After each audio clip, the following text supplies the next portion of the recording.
Donc, je disais, on a d'équilibre d'énergie, de fréquence, parce qu'en fait, on n'a tellement pas conscience de notre énergie, là où les autres l'ont. Ou plutôt, il y a des gens, je ne sais pas comment vous expliquer ça, mais en fait, vous devez tout le temps vous poser des questions et faire des analyses sur vous-même, à savoir, est-ce que je suis au bon endroit? Est-ce que je suis entourée des bonnes personnes? Est-ce que moi-même, je fais le nécessaire pour moi?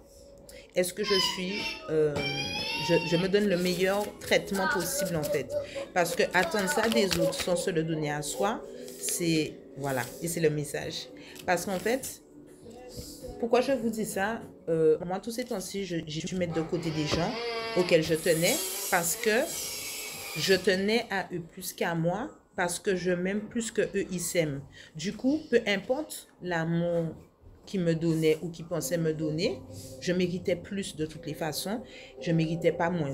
Et c'est en ne voyant pas ça et en restant là, je ne fais du bien à personne, ni à eux, ni à moi. Et je vais même aller plus loin. Ils commencent à subir des attaques parce que, vous savez, l'envie vient du fait de... En fait, des fois, les gens ont des envies, une sorte d'envie envers vous, ou je sais pas comment vous expliquer ça.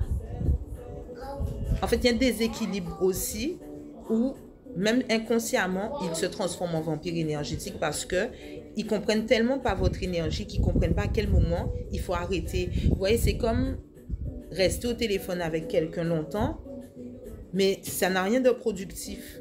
Il faut que les conversations, les rencontres, les discussions qu'on a soient productives. Parler pour parler, ça, faut arrêter ça en 2025.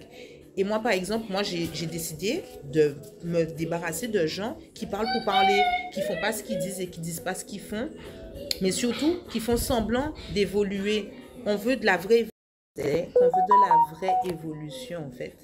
On ne veut pas quelque chose de faux, de surfait.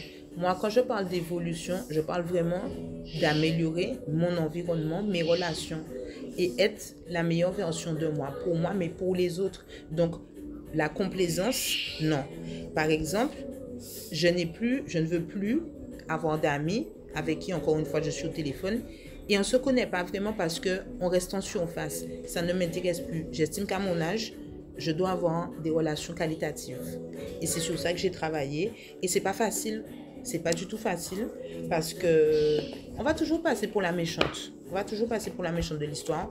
Mais vous devez garder en tête que le chemin qu'on prend n'est pas forcément à comprendre des autres parce que c'est le vôtre en fait. Les autres, ils ont leur chemin et par où vous passez, s'ils ne veulent pas passer, c'est leur problème. Mais vous savez où ça vous mène. Moi, je sais où ça me mène, où ça m'a amené, ça m'a permis de faire plein de choses. Et en fait, je me suis rendu compte que je m'entourais de gens qui faisaient semblant d'apprécier qui j'étais, mais qui ne pouvaient pas voir vraiment profondément qui j'étais parce qu'ils ne le voyaient pas eux-mêmes qui ils étaient pour eux-mêmes. Donc, ils peuvent passer, mais ne passer. Ils peuvent pas ne pas s'aimer eux et m'aimer moi. Tu vois? Il faut pas... C'est pour ça que je vous dis que j'ai pas d'ego. Je peux pas accepter l'amour de quelqu'un qui me dit je t'aime et tout, et quand je regarde dans le fond, tu ne t'aimes pas. J'aurai le temps de vous raconter, je pense faire un live tout à l'heure de toute façon. Donc, en tout cas, voilà. J'espère que vos messages ont été reçus. Bon week-end à vous. Et bon jour du soleil.